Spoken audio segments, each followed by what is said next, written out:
带大家下河捕鱼，感受真正的小河打野。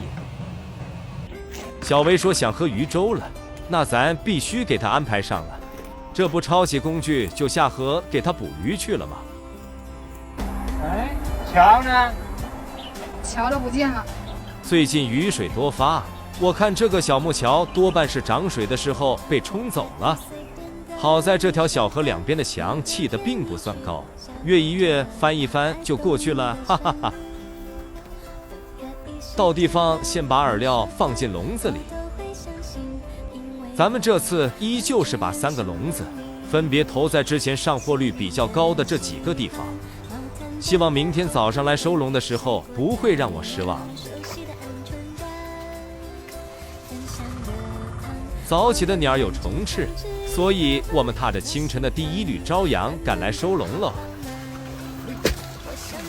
咱先来瞅瞅这第1个笼子会不会爆户。哎呦，空军了！挺大个笼子，结果连1条鱼都没有。失败也不能气馁，说不定惊喜就在第2个笼子里。哎，有一条小鱼，鸡心鱼。哈哈，果然给我来了个安慰奖，是一条小小的很漂亮的七星鱼。它的尾巴也不知道是被什么动物啃食了。今天能不能喝上鱼粥，就取决于这最后1个笼子了。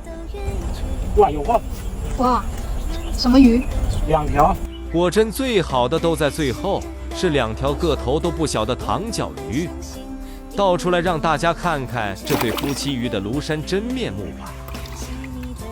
纯正野生的糖角鱼，那叫一个生猛啊！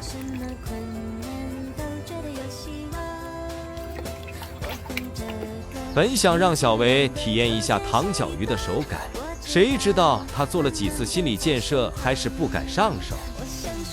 秉持着去小留大的原则，我们把小七星给放生。再见了，等你长大了，我再来找你哦。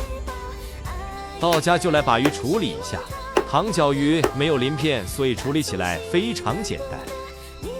来点葱头、姜丝以及各种调味料，把鱼肉腌制一下。艾玛，这酱油和蚝油一不小心就倒多了，但问题不大，搅拌均匀，给它腌制10分钟。紧接着把腌制好的鱼肉倒入煮开的粥里，继续煮上10分钟，最后加入葱花点缀增香，就大功告成了。这锅粥除了稍微黑点，其他一点毛病都没有。小维可算是喝上了他心心念念的鱼粥，不出我所料，果真又得到了他的好评，真是情绪价值拉满啊！有跟我一样酷爱吃糖角鱼的吗？